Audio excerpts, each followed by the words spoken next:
Man experiences critical droopage. Put this episode up with YouPorn. God damn it.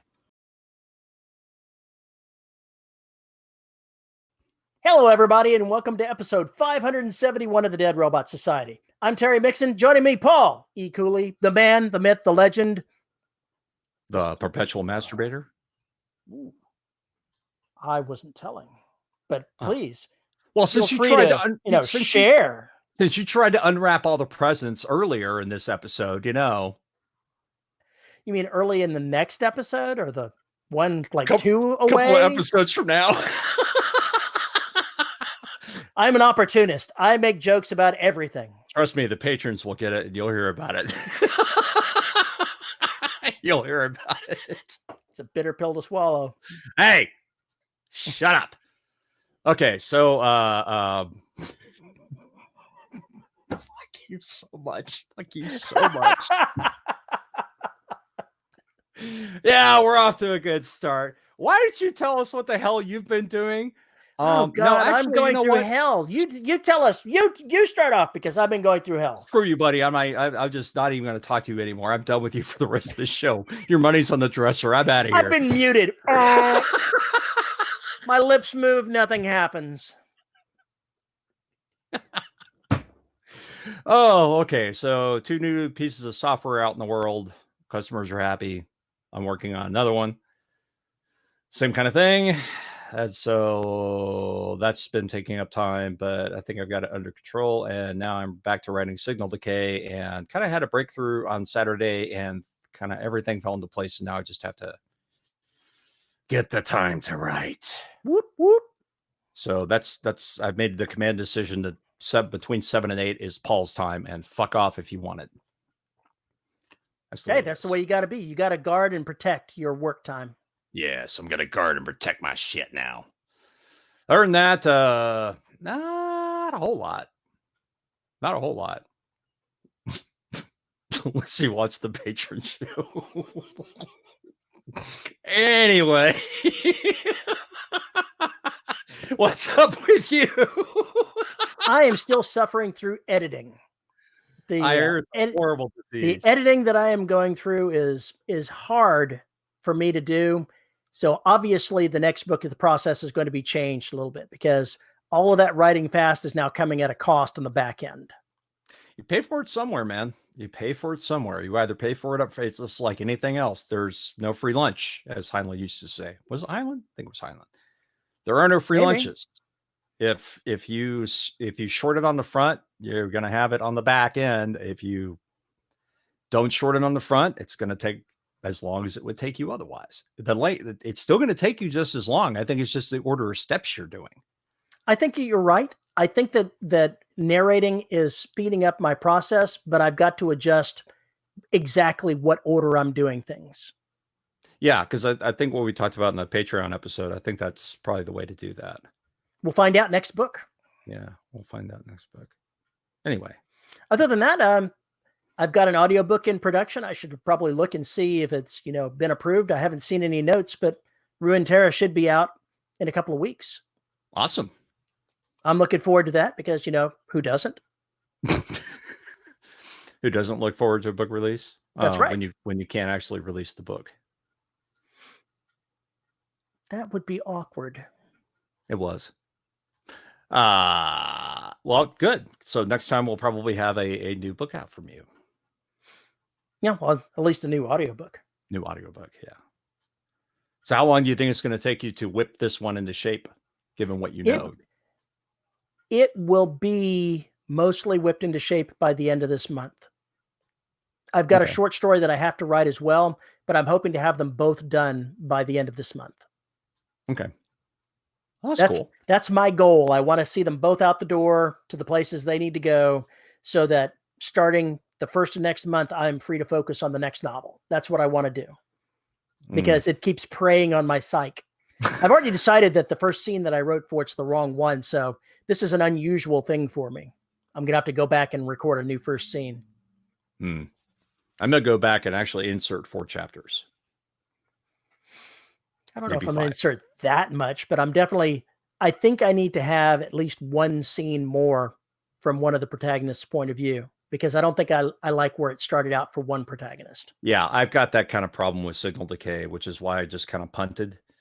And we're going to see how much I want to add to that area to add a little more suspense. I think I need to add something a little earlier. What I started out with is one of the characters in the next novel is a Marine officer. And I started with her getting new orders to go on a special mission. I think I need to start out and firmly establish that this is a Marine in command of Marines and have a scene of that, of them on a maneuver, them doing something Marine-ish. Yeah. Because it just doesn't seem right. It doesn't feel like I started in the right place. I've got to start with them and all of their technological might at their hands, because it sets the tone for the rest of the book. And I didn't start at the right place to set the right tone. Gotcha. This is why J.C. Pratt always said the beginning is never the beginning. Often my beginning is the right place, but this time I misjudged it by a scene. Yeah, I think he was more talking about just the paragraph level, but still. Sure. Both are true. I almost always end up dissecting and destroying the first chapter because I take about 5,000 or 10,000 words to ramp up. When I start writing something, when I get to the editing process, the first 3 or 4 chapters, they get sliced and diced pretty hard. There's a lot of red in those first few chapters. I'm never satisfied by the time I'm done with the story that the characters in the first ones reflect the characters at the end. It's acceleration. It's literally like acceleration. I mean, you're starting from dead zero with the book, and I think the more that you're actually in their heads and everything else, you can know everything about them. Still, from a writing point of view, I don't think the words really flow until you actually spend some time in that character's head and putting words down. And then you find the rhythm. And then when you go back, you go, oh, that's off key and off rhythm. And I need to, it's too discordant. I need to line that up a little bit. At least writing the first few scenes has given me an idea that my idea for the next novel, I'd originally was going to be writing it with the child character becoming a Marine, growing up and becoming a Marine. And I realized that there's no way that I can get to that point. Yeah. Not in a single book. It's not possible. So I've got to come up with an alternate plot that reveals a lot of the things that I want to reveal, so that when book 2 comes around and I write Recruit, I can move along 6 or 7 years and pick up the story there. Yeah. And you really can't do that with a regular character, but you can do it with a child. Someone that is a child who is now on the cusp of adulthood, that's a different thing. You can make that jump and it still work. No, I think it could still work. Well, maybe so, but in a long-term series, to have that kind of a jump is fairly jarring, unless the reader has the expectation of, well, if this is where we're going, there's going to have to be a little bit of space here, because it's not going to work otherwise. I think it's just a matter of deciding how you're going to break up the book and present it, because you can do all that as flashbacks, so to speak, or you could do that. Yeah, I hate you for even thinking that is a possibility. Fuck you! After what you said about Witcher last week, bite me. Hey, that's the one time that it's been done to my satisfaction. I'm certainly not going to try to equal that, because I don't have that talent. God. Anyway, the hopelessness. Ignore Terry. Unless you're gonna choose one of those mechanisms, then yeah, you're gonna have to. What I decided I'm going to do in this book is basically the raid that gets the girl is going to stir up the hornet's nest. They're not going to be able to come back to the Empire, not right away. They're going to have to go the long way around, and there's going to have to be some fighting. So I'm going to get some of that Marine fighting in. I'm going to get the child character, involved with doing things. Mm-hmm. But I'm not actually going to get to the enlist in the Marine stage until book 2, and that's going to require a jump in time. So Bio of a Space Tyrant. Yeah, pretty much. You're writing Bio of a Space Tyrant, essentially. Sort of, except that it's completely different. But yeah, it never gets to Space Tyrant level. Never gets to Space Tyrant level, because she is a loyal servant of the Empire. Right. So she just rises up to be a lieutenant or whatever. Big brouhaha. Well, when I inserted this character in the Empire novels, she was the commandant of the entire Imperial Marine Corps and Marine Raiders Corps. So the senior warfighter on the ground of the Empire. That's a pretty big deal. I've got a lot of shoe to fill if I'm going to get a 10-year-old girl to that position. Bio of Space Tyrant. I love That's the what you're series. doing. I read it when I was a kid. I love it. So did I. Piers Anthony, go look it up. Now, my question. What the hell are we talking about today? I just got 3 words for you, buddy.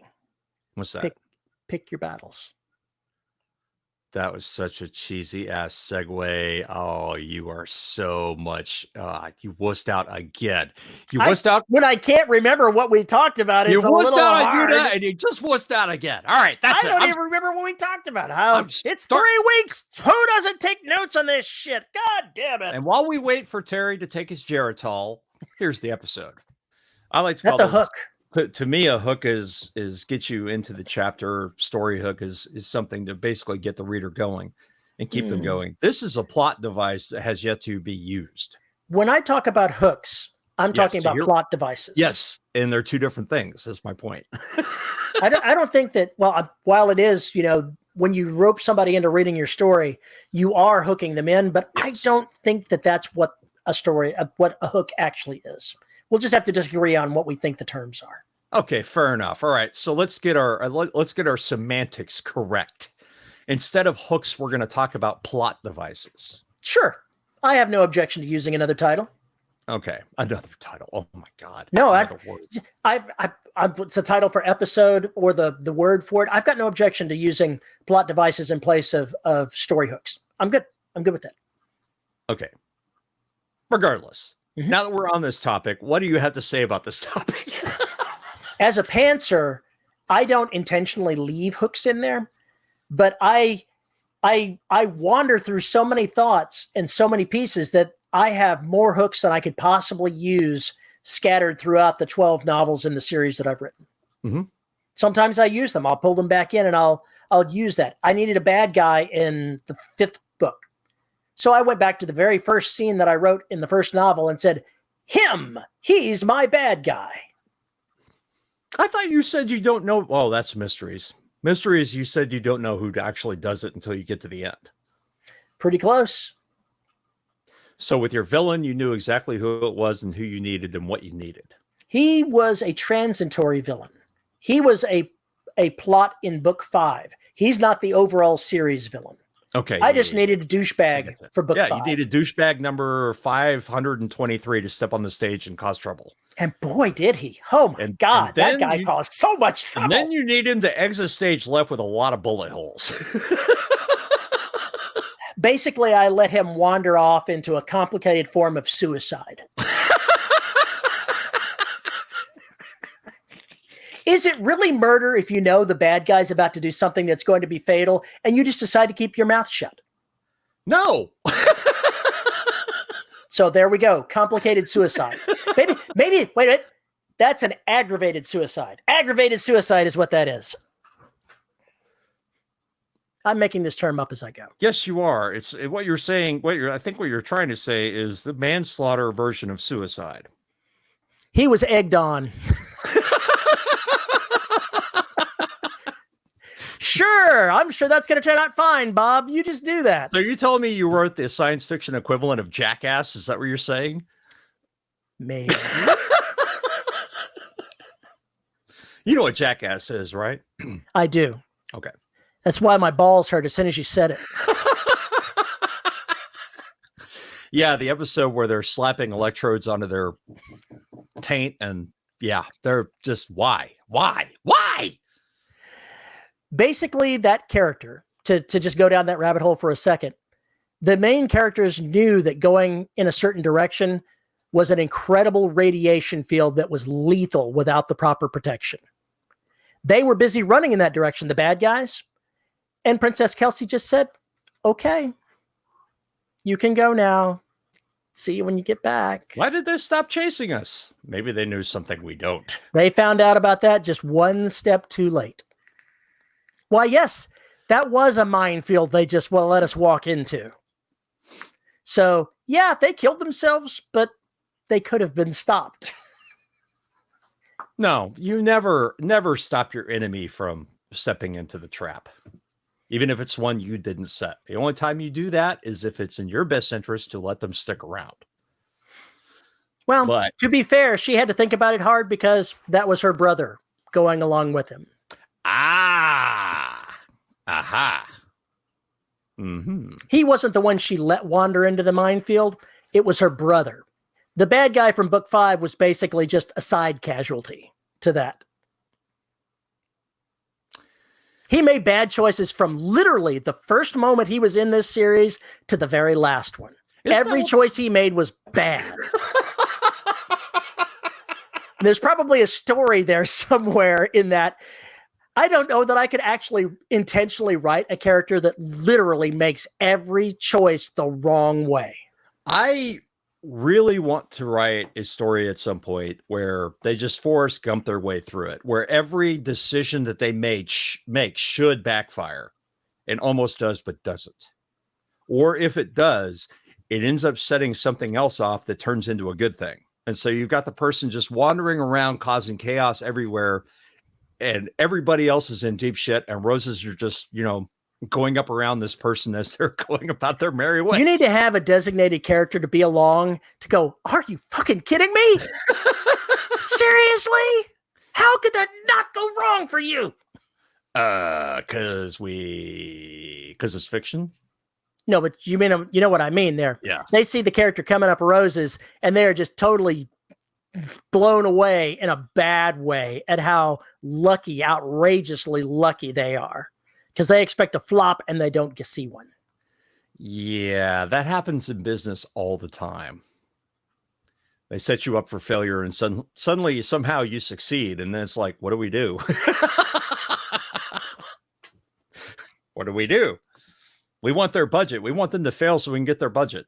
Shit, they're not failing. Damn it. Can we make them fail? There's the book.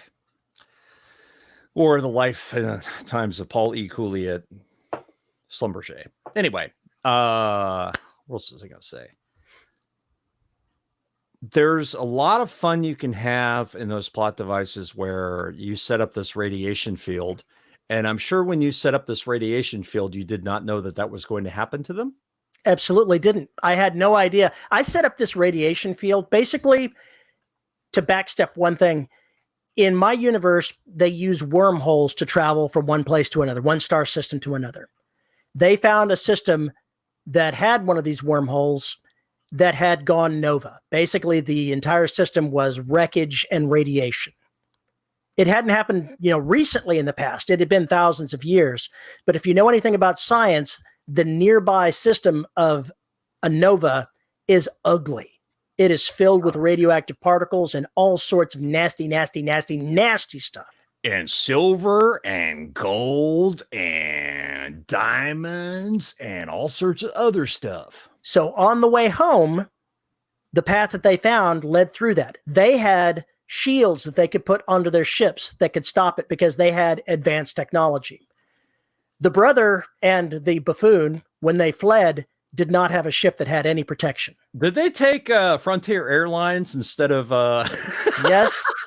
Yes, they did. Actually, to be fair, Kelsey and the rest found the advanced technology and brought it home. The brother stole the most advanced technology they had on the homeworld other than what was brought back.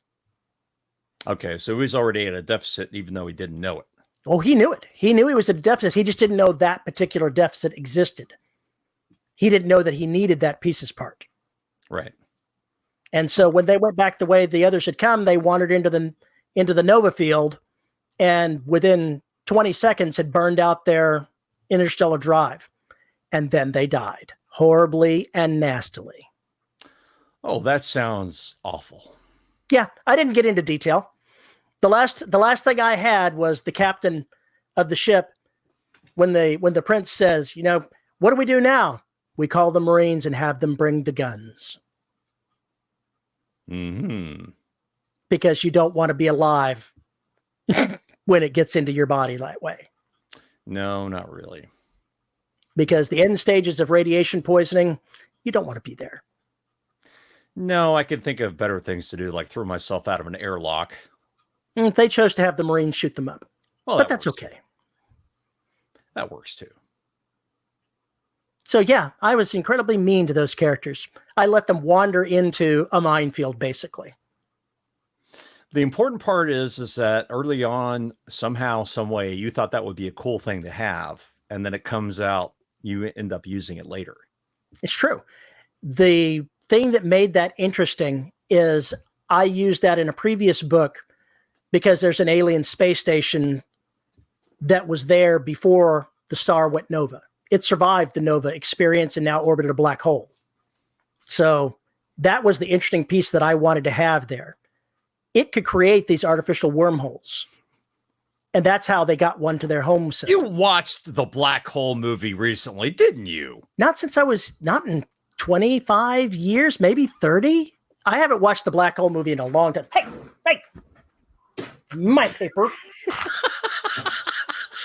Look what you did to my paper. I needed that. Terry's cats are now destroying his notes. My Muse cat says I did not need that. Your Muse cat, the office cat who's just causing all sorts of trouble. That's the one. He's so pretty. Mm-hmm. Down you go, Trouble. Stop eating my paper. What were we saying about you were accusing me of watching the Black Hole movie. It's been a long time, but that's pretty much exactly where I was going back to visualize some of that. Everything you consume is going to come back into your fiction one way or another. Oh yeah, absolutely. And usually in a good way. Mm-hmm. Usually in a good way. The reason why I brought that up is I was we got Disney streaming, and of course I saw it on there and was like, oh. It's cheesy, but it's a fun movie. Do I really want to watch that shit again? And then I remember the robots, which were incredibly cool. That was the best part of that whole thing, was the robots. I think the best part of that thing was the crew behind the faceplates being the actual crew rather than being robots like I thought they were. That turned it darker in a freaking hurry. That movie is really dark, actually. That movie's really dark. I did not expect it to be so dark. And then I was like, holy shit, this is evil. Yeah, 300 people or whatever the crew was. He had turned them into essentially lobotomized servants, for lack of a better term. I mean, they never really got into quite what he did other than electrifying their brains. Ugh. Yeah. Ugh. That movie is a lot darker than it got credit for. And I saw it in the theater when I was like 11 or 12. 10 or 11. I honestly can't remember where I saw it at. I remember seeing it in the theater. Yeah, I remember seeing it in the theater and really wanting Maximilian to die. So I wasn't quite satisfied with the ending. But yeah, pretty much. It had some really cool ideas, but obviously the idea of something being able to hang around a black hole and just sit there. So let me ask you this then. Out of all the media that you consume, how often do you find yourself plucking little bits and pieces out of them to make into plot devices inside your own work? I do it a lot. I am unashamed, unabashedly somebody that takes things that I like about works that I've read, little plot tricks and plot devices, and I shamelessly reuse them. You're talking to the guy who describes his own book, his own best-selling book, as a cross between The Thing meets Alien meets The Blob. I would say that I plucked everything from popular culture. Now, if you said it was a mixture of Alien and Charlie Brown Christmas Story, now that would be much more exciting to me.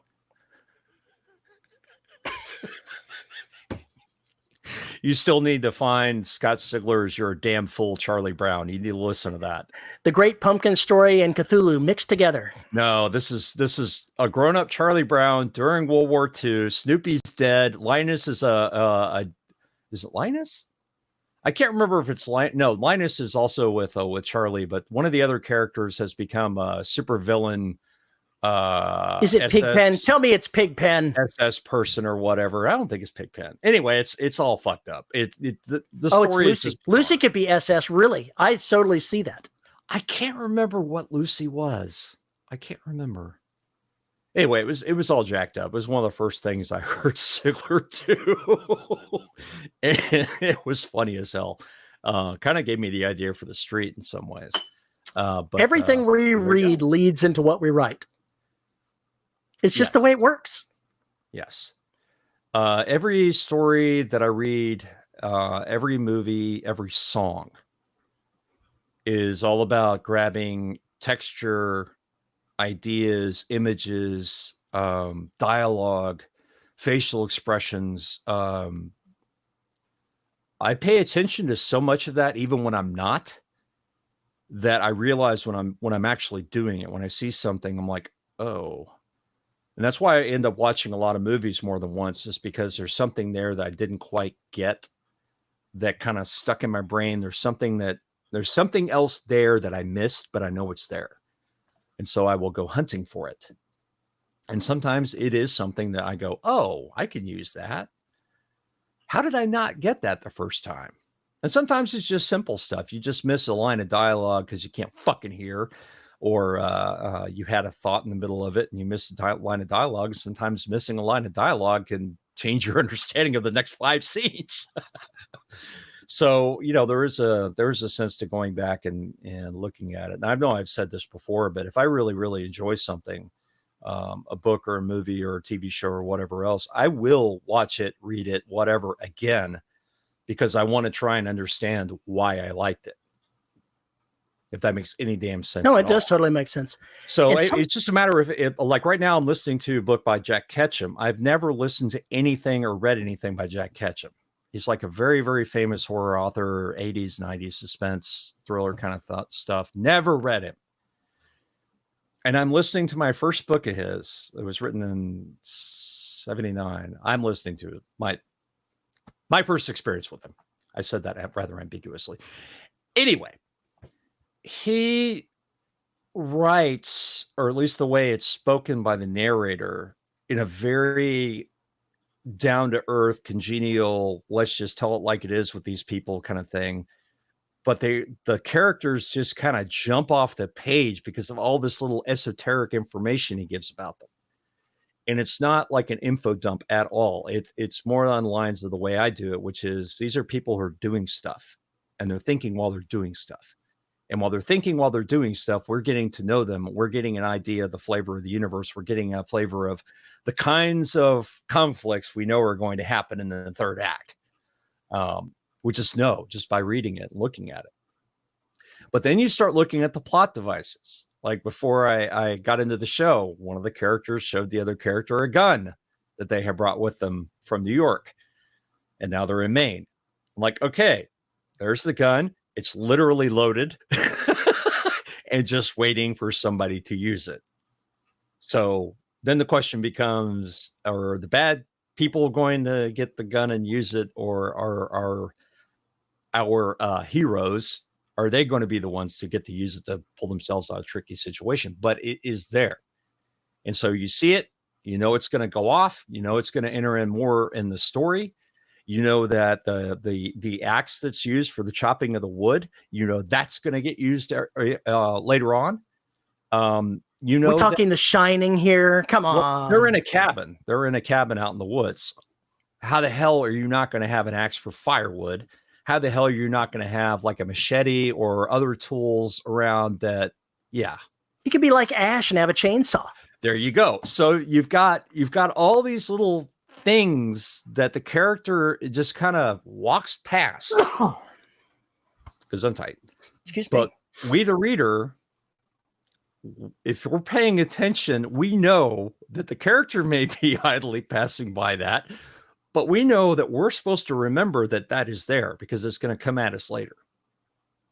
So those plot devices just kind of stick around, and they are there so that we can also give the readers a heads up on what's going to happen so they aren't too shocked when it finally jumps out of the closet, whatever it might be.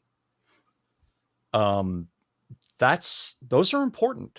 Those moments are important. And again, that's stuff you can go back and put in afterwards. It's not stuff that you have to have at at your fingertips. It's wonderful when it happens that way.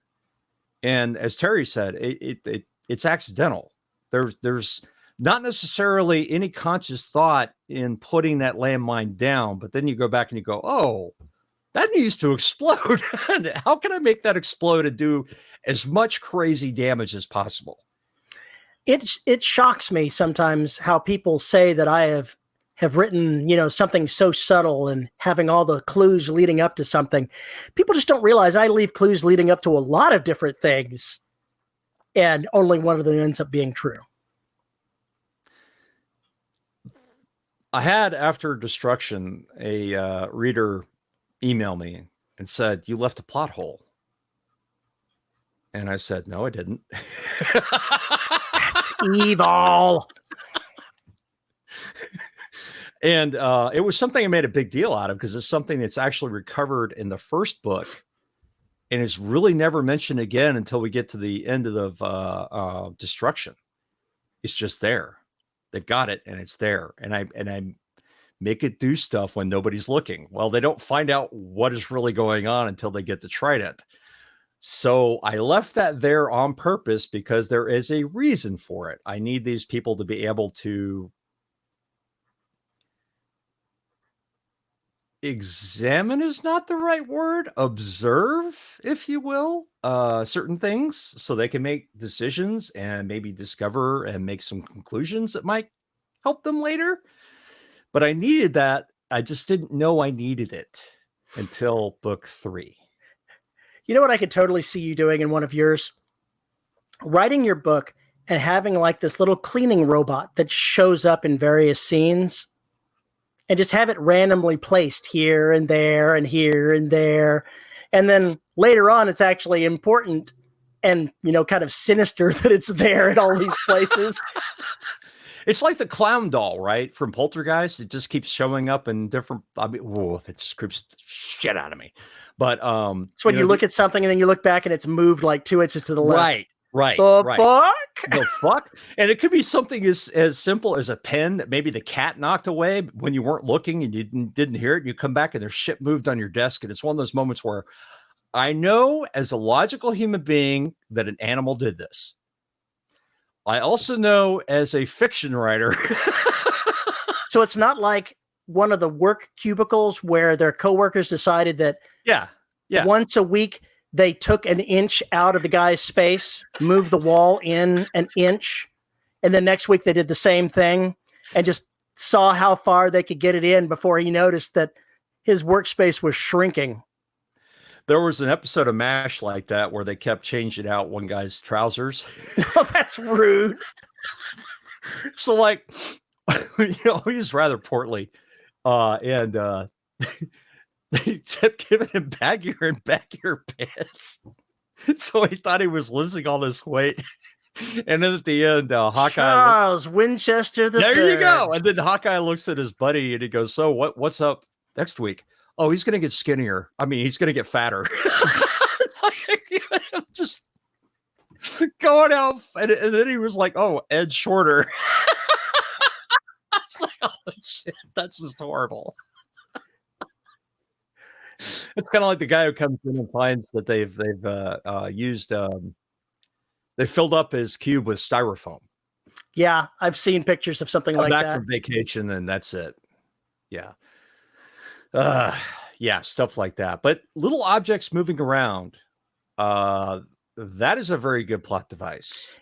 You know what would be great with a scene like a cubicle filled with peanuts? You have the boss walk by with a coffee in his hand and stop and look at it for about 10 seconds. And then without saying a word, just keep right on walking. No, look at it. And it's never mentioned again. No, look at it and go, "I've done better." No, I actually think that having him say nothing and move along makes you wonder, how's the boss going to take it? Then you never mention the boss again. The boss obviously saw it and did nothing. I just give them a little shake of their head to basically say, "Yeah, I know this shit's going on. I'm used to it. It's just, this is new." there's different ways to talk about that. But then, of course, you can come back and make that a whole plot thing about the peanuts in the cubicle. This is typically how this works for me. I'll make a little mention of something, and then I'll come back to it. Right. And then I'll come back to it again. And then when you find yourself keep coming back to it, you're like, okay, that's more important than I thought it was. I thought it was just this idle thing over here, but now it's something I can use and keep using. And that's, to me, that's a lot of what make these plot devices what they are, because I'll write the story and something that's seemingly innocuous ends up being critical. Mm-hmm. It may take a little tweaking to make it critical, but having it there in the first place, even though it seemed innocent enough, as I get further into the story, I realize I need another element, and I can look right back at what I've just written and say, there's my element. I didn't realize it when I wrote it, but I can use that. It's potential. Plot devices are potential. I also think the other thing that's important is if you feel like you're stuck, is to go back and look at what you've done, in the sense of looking for those little devices running around. There may be something there that you've already put in that you can use to drive the next conflict or the next, whatever it is you want to talk about, or whatever it is you suddenly need to talk about. So I think that's also very, very important to be able to go back and actually look at what you've got down already and see if there's something there that you've just missed or that will spark you on through the rest of the story. Yeah, that's true. Plot devices are enablers. You use them. No, I'm meaning this in the most literal way. No, I know what you mean. I know what you mean. Plot devices are something that enable something later to actually happen. They're a triggering device, or perhaps the weapon of choice in something that happens later. Without having whatever the plot device is, something later doesn't work. And that's a lot of what plot devices are, is just little tricks and twists to make something later work. And if you're, we occasionally see this on the Facebook group where people will talk about the fact that they have difficulty writing longer stories than a novella or whatever. And how do I write a novel? Well, this is kind of how you do it. Bloviation. You follow your nose. If you don't know what it is, you follow your nose until you know what it is. You may have to then go back and trim something. Or add a whole bunch of stuff. Or add a whole lot. If you're a dumbass like me and you start in the middle of the goddamn book, then obviously you have to go back and write the beginning. I very seldom have to go back and change things, because I pick, usually what starts a story for me is something specific about a character and a specific inciting act. Mm-hmm. And I very seldom have to go back and change the beginning. I may need to make another pass through and thicken things up a little bit once I understand all of the details of what I needed, but I'm lucky that way, because I certainly don't think about it when I start writing. There are these moments where I get frozen because I don't understand what I'm supposed to do next. And that's always happened through my career. I'm getting a lot better about it now, but that has killed several books because I can't figure out how to make it work. And of course, now when I go back to them, like Signal Decay, like Flames, like whatever else, I go back and I figure it out. It may take me a couple of years, but the book never really dies. It's always sitting there waiting for me. When you reach a spot in a book where you don't know how to go on, there's two things you can do. You can back up to the last place that it made sense and make another choice. Or you can just keep writing the next sentence until the answer appears and then clean it up. Wow, that sounds like really good advice that I'm never going to take. That's actually not true. There are times where I can power my way through it and then go back and look at the carnage and fix it. But sometimes it's the story just something isn't working. There's something missing, and it takes me a while to figure out what that is. And usually it is a plot device. Usually it is something that I need the characters to have this, or I need them to witness this, or I just need something to kick this off in this one area. And then sometimes you realize you actually need that a lot earlier in the story. Sometimes you realize you need it later in the story. But it needs to be, I still think you have to approach it with the philosophy that because you put it down doesn't make it concrete. You can move it, you can trash it, you can rewrite it, you can do whatever you want with it. It's your story. If it's not makes sense in an area, fix it. It's not something that you have to worry about until after you hit publish. It's not set in stone. You can change anything you want about it until you hit publish, and then you could still possibly change things about it. If you're an indie and have that opportunity. Otherwise, once you're done with the galleys, you're kind of fucked. It's my understanding anyway. But yeah, you should be able to look at your work and say it's fluid, in the sense that you can change it. It hasn't been kilned yet. It hasn't been put in the kiln. You still have time to make shape before you put it in the oven. My first draft is the story fast and loose. My second draft is going through there and fixing things that I've seen wrong with the way it's phrased, and I invariably end up thickening it and adding detail at that point. So each point after that, I'm trimming the unnecessary and adding the necessary. But that first draft, I'm not concerned about anything. I just want to get the words out. That gives me a skeleton to build on, and that makes my storytelling possible. Yeah, you're one of those people who carves out of mud with a fire hose and then switches to the fine detail work. Pretty much. And there's nothing wrong with that. That's absolutely a great way to do it.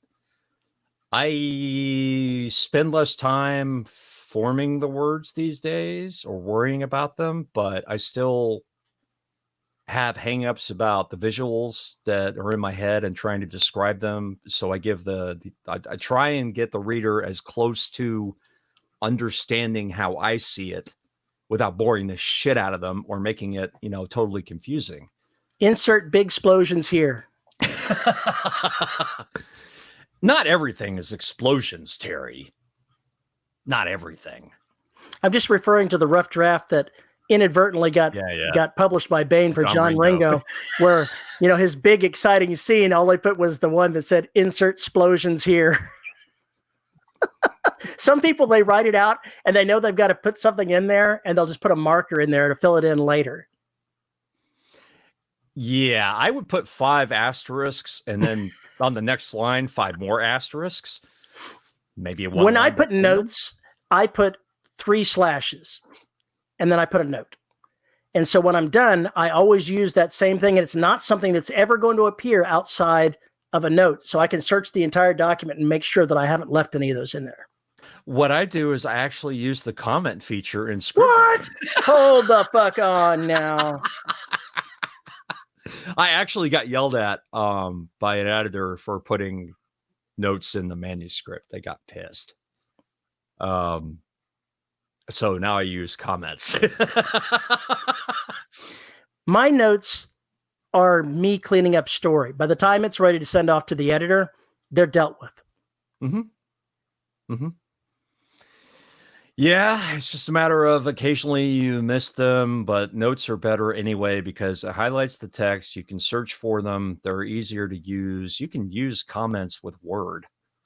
I could insert comments in there, but I don't like the visual it gives me. I want something that's in the text so it doesn't, have half the screen taken up because I've got a comment 14 chapters back. Then you don't know how to use comments. I have them come out as balloons because I want to see comments. Yet that's a real problem for me when I'm actually just producing. If I was smart, I would do the production in something like Notepad that has no features whatsoever except for italicizing something. Yeah, that's how I used to do things. I used to do everything in Emacs because I didn't want anything to get in my way. VI, bitches! Shut up. It doesn't matter. Bottom line is it was just a straight up text editor. Exactly. And that's kind of how I use Scrivener for the most part. I don't use any of the other features besides being able to put in comments and notes and things like that. There's a lot of shit there that I just do not use. I use Word in much the same fashion. When I'm producing the content, I'm not looking at how I've got the paragraphs set with indents on. Mm-hmm. The way I used to do it is I'd have 2 spaces to hit the return twice so that I have space between the paragraphs. Either way still works for me. Yeah. That's the only thing that I need is italicization and some kind of paragraph spacing. That's it. Yeah. Technically, all I need to write is a text editor. That's it. Give me something I can type into and I'm good. Obviously, I'm happier with Scrivener because it takes because it's part of kind of how I do things. But I've written several short. I think I wrote one of the short stories. I think I wrote Whispers. I just wrote it in Vi. I can't remember. I don't think I used Scrivener for it until after it was written. Now that I've moved to using narration in Dragon, my options of where to open up that is somewhat limited to do the initial checking of it. It uses Word as one of the options that I could open up the narration in. So right. It just, could I use something other than Word? Sure, I could. I don't use Word for being Word. No, you're using it because it's what you know and you like it. Mm-hmm. I will use the spell check to look for obviously misspelled things. Dragon doesn't give me misspelled words. When I fix things, I introduce tons of misspelled words. 99 bugs on the wall, 99 bugs on the wall. Take one down, fix it around, 110 bugs on the wall. I'll run a grammar check as well, but mainly what I'm looking for is when it says, this sentence isn't right, I'll look and I'll say, what did Dragon screw up? It needs to have an ED at the end of that word to make any sense, is what I usually find. Yes. Grammar. And commas. Commas hate me. No, commas don't hate you. You just don't understand how to use them. I put commas wherever the hell I want to, and then my editor tells me where to put them. Which is usually up your... Well, how rude. Look, when you start writing like William Shatner, you may need some grammatical help. I basically insert commas like Christopher Walken. God help us all. That's horrible. That is horrible. Oh, God. That's just awful. I've been inundated because we watch hockey on the NHL channel. Right now they're running like the Smith and Hassler lawyer commercials or whatever the fuck it is. And they've always got William Shatner on there talking about the paid spokesperson or whatever. And he still does the same shtick. You need the Texas Hammer. Oh, God, what a jackass that guy is. Fuck. It's like if you go and have you been hit by a semi? You need the Texas Hammer. This is what I want to tell all the people out in Radio Land and YouTube Land. I want you to pay attention to the fine print of all these fucking commercials. And they all say the same thing. So-and-so is not accredited by so-and-so bar. You are basically dealing with some asshole who's not really even allowed to practice law, who's got lawyers working for him. All he is the dipshit that stands up there and tells you, I'm the Texas Hammer. Yeah, Jim Adler. Go fuck yourself. Now you're going to have somebody. Now the Hammer's going to come after you. Yeah, fuck him. Yeah, because I have money. I'm a writer, bitch. It's just one of those really hilarious things when you go and you look about how people present themselves versus what's really going on, which is another plot device. You've got an ambulance chaser lawyer on the scene. Well, an accident. Well, that's somebody that could be problematic later on or show up at the wrong time or whatever. Yeah. Plot device in there in the short story that I'm writing, since the character that I have, his strongest sense is his sense of smell. I made certain that the person that planted the explosives had something on them that had a distinctive odor. No, not that. It was a very subtle thing, something no one would notice. No normal person would even ever think about it. No one who's not porcine. To the porcine, it reeked. Actually, for even him, it was a subtle odor that he couldn't quite place. And in fact, what it was something made out of wood from one of those special trees. Yeah. If you've ever smelled wood, it has a distinctive odor based on the breed of tree. It's totally true. Unless it comes from the Home Despot trees. That's more like, processed meals right there. That's not actually real wood. It's pressure treated wood.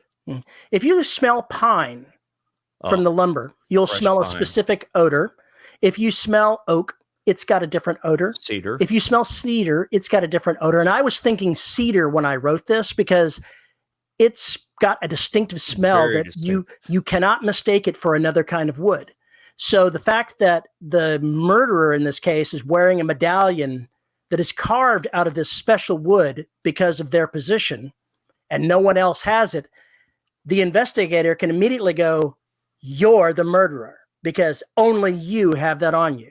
And that's one of those key things about that is narrowing down the murder field to one person. And doing it in a short story, I needed a plot device to make that happen. Right. Short stories, I think, rely really heavily on planning those as quickly as possible. And I've been writing this story for 5 days. So I could have written this short story in 3 days if I knew all the little plot points that I needed. Yeah, but then you would have already written the damn story. So shut the hell up.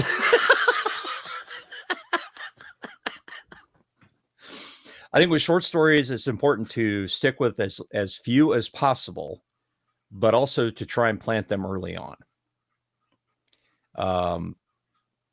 That's kind of how I approach that. I agree with that in principle, except that I don't think you should introduce them as early as possible. I think you should introduce them just before they're needed. If you're going to have something that deals with a later element of the story, you shouldn't introduce it at the beginning of the book. It should be somewhere in the middle. It can't be too far divorced in time from the place it's needed because you need to have the person that's reading it go, wait a second, I remember something about that. Yes, or you're trying to plant the red herring. We're going to be dealing with this the entire fucking story at the up front. Yeah, after, you can plan it way at the beginning of a novel, but I think that you risk too much the person losing the plot twist. I was talking about a short story. Okay, well, in a short story, you could plan it anywhere because it's short. That was my whole point. Okay, sorry, I was talking in as general. my readers, I do not plant shit at the very beginning. I don't even know I need to plant some of these things until I'm 3/4 of the way through with the damn story. Well, do I go back and add them to the beginning? No, I just insert them right there. I mean, haven't you ever gone back and be reading something and you're like, I forgot about this completely? Yes, all the time. And then do I want to dig that up and write about that in this book? Does it make sense for me to pick that up here? My answer is almost always no. And I just add a note to this long Word document that I have of plot hooks that I haven't used. Terry's got a 40,000 word list of 40,000 word document listing all the shit that he hasn't written yet. I think it's like 8 or 10 pages of plot hooks that I haven't actually used inside the Empire of Bones universe. I've got my notepad that comes with OS, whatever I'm running here.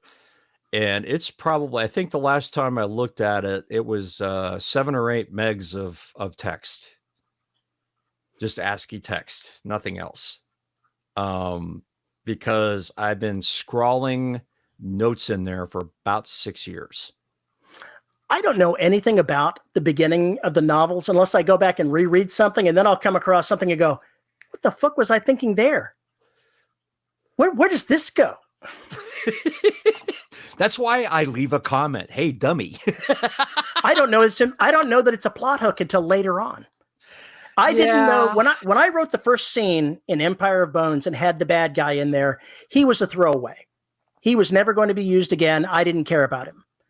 5 books later, oh, I need this thing. Suddenly it's important. I'm lucky I remembered him because he was perfect for the role. And with a series, you have those opportunities. With a series, you have those opportunities, especially if you're doing episodic. You're never running out of shit because you're constantly planning new ideas and just haven't, decided. I swear to God, people that say, I can't come up with any ideas of what to write. I about have a seizure every time I hear that. The list of things that I want to write grows longer every day.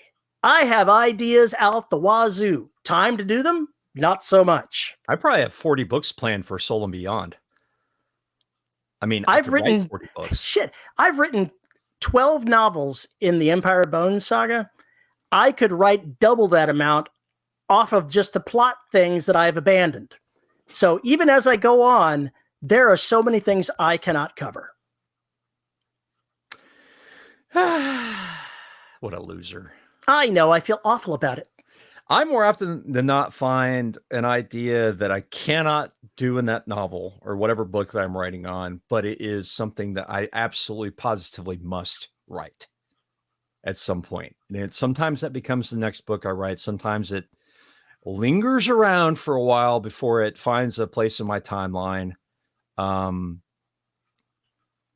But they're always there when I need them, when I want to write a story or I feel the itch to write. Whatever I want to write is there when I have the moments to do so. I think really when people say they don't know what to write is they're not really interested in writing at that moment. What they're doing, in my opinion, is if they say, I don't have anything to write, they're attaching too much importance to what they want to write. They're going to say, I need to write something consequential. I need to write something utterly captivating. Screw that. Just write a goddamn story. Whatever that story is. If you want to write, you can write. I'm not saying that, you can't be hung up for a little while, but if you are going weeks without having an idea of what to write, you're being too hard. You're being way too hard on yourself right there. Because there's no possible way that you can have no idea of anything worthwhile to write. Write a clown story. There, you've got something to write. Don't do that. You'll end up with mimes. Well, for me, anyway. Sometimes we'll consume something that we just can't get out of our heads. Yes. Even years later, this is there. When I was a kid, I used to read a bunch of things, including a bunch of like Star Trek animated fiction, actual books with stuff from episodic type short story stuff of the Star Trek universe. And one of the things that I remember either reading about or seeing in the animated series was them finding a planet where everybody on this planet was inside some type of VR world. I mean, they're all laid out on these slabs. They've got hair down to their ankles, basically, and fingernails that just, come out and go on for years. And when they decide that they're going to interfere in this, because this is Star Trek, they don't pay any attention to the Prime Directive. They just do whatever the hell they want to anyway. And they bring one of these people out of it, and he immediately starts screaming. They've been trapped in this world in nothing but pain, unending for centuries because something went wrong. And that visual has stuck with me for 40 years because it's powerful. Right. Could I use something like that? There are aspects of things that I could use like that. Why aren't you writing this? Because this sounds like something you would write. Holy shit.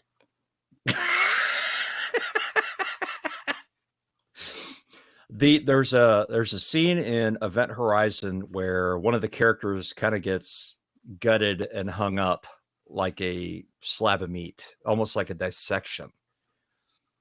That stayed with me long after I saw the movie, and that became the basis for Canvas, which is one of my better well-known short stories. That part of that became the impetus for Canvas, and then later on that also bled into Tattoo. But Event Horizon also gave me the idea for Derelict to a certain degree. So that's a film that has stuck with me and has definitely, had an effect on my work. Obviously, Alien, The Thing, all those kind of suspense monster movies have a lot to do with how I think. And I steal stuff from those movies and everything else all the damn time. And nobody cares. There's nothing original in the universe. Make it interesting, make it yours. And the readers will follow along. And if they don't, fuck them. All you have to do is file off the serial number. Yeah, file off the serial number, make it different enough. And it's just like somebody picked up The Black and heard the first few episodes or whatever and was like, I've seen this movie. It's The Blob. Like, yeah, you could make that comment, but it's not. It's Paul's Blob. And it's very different from The Blob. So it's the plob. It's the Blob. It's Paul's Blob. Because, the Blob never grew pseudopods and chased people and shit like that. It was just this, thing that just kind of moved and ate everything. And got bigger and bigger and bigger. It had no intelligence. It had no sentience to it at all. It was just this massive jelly moving around. Just a big ass overglorified slime mold. But take that idea and twist it. Give it what happens if it is sentient. What happens if it is capable of focused locomotion with reason? What if it's capable of making limbs to do things just like humans do or other animals? That changes everything. When the aliens arrive, all they've heard is the ancient radio and television coming from the Earth. So they land out in the great square, and one of the aliens come down and goes, "Lucy, I'm home." There's an episode of Futurama where they deal with this this species that's constantly invading Earth because Earth is always pissing them off somehow. Constantly eating, it's like 143 days since Earth was invaded for the 7th time.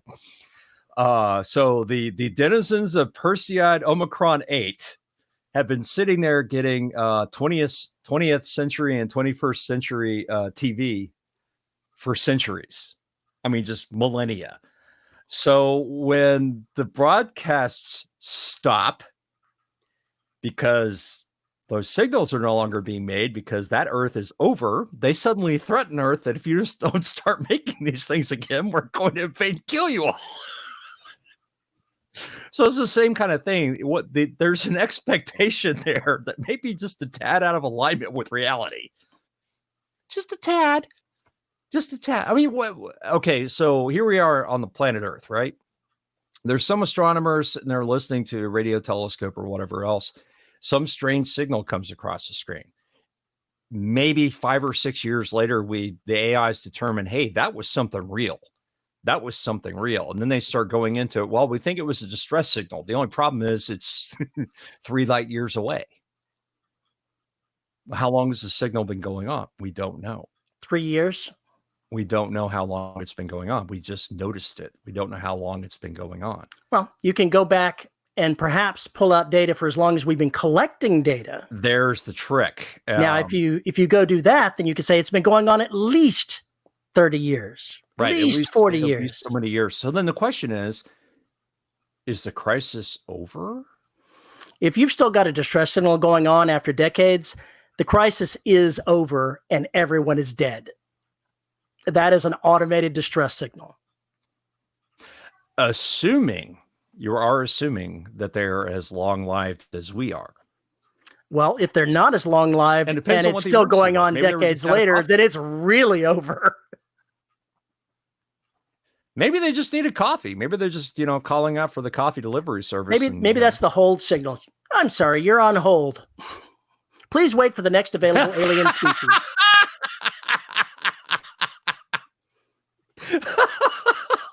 No, after the AI spent 60 years tussling with the problem, they figured out it was a spam phone call. Oh, no, better yet. We've detected signals coming from this little yellow star out here. Okay, let's make them a bunch of fake shit and send it to them and see how long it figures out that we're trolling them. That's the kind of thing that leads to extinction events for people. It's not aliens trying to contact us. It's trolls on the internet. They're trying to fuck with us. Can you imagine trolling an entire civilization?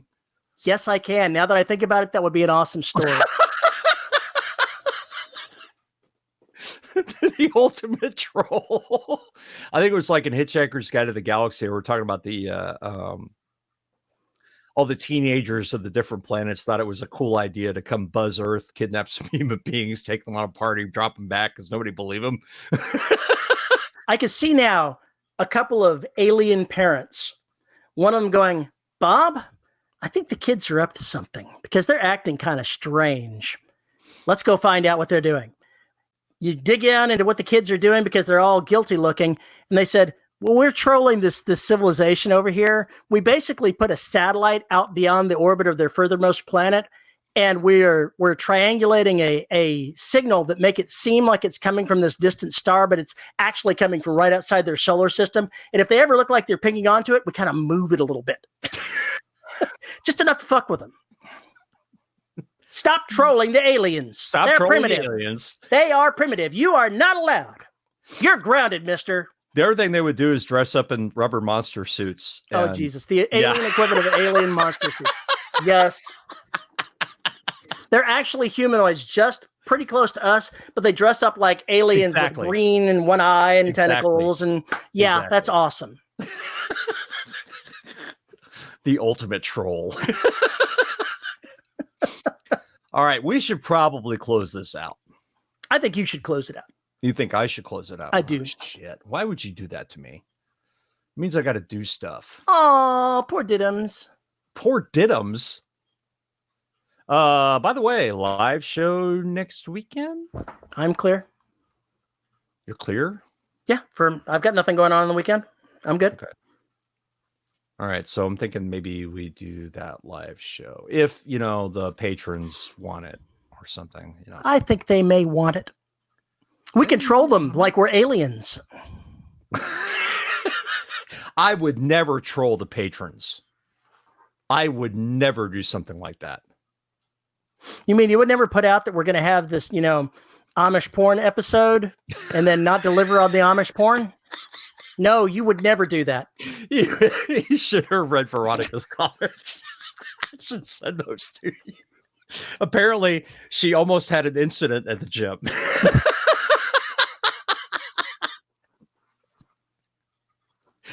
Well, if you'd like to talk about inciting incidents or how cool Terry's beard looks, you can send us an email at show@deadrobotsociety.com. You can tweet me at Paul_E_Cooley.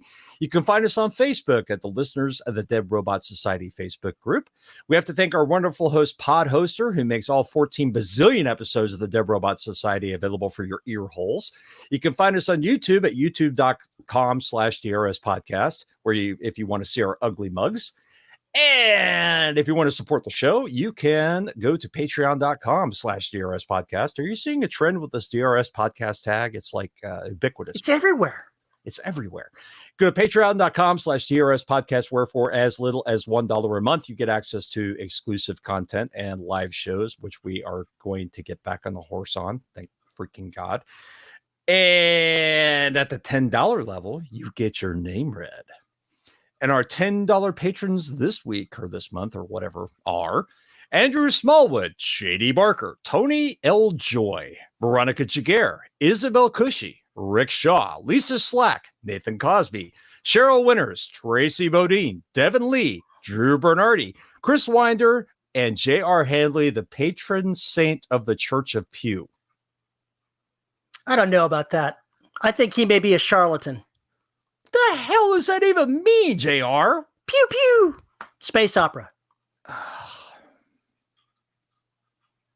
It should not be written as something that belongs in a church. That's how he spelled sacrilege, pew. You heretic. Yeah. On that note, we're getting the hell out of here. Say goodbye, Terry. Goodbye, Terry.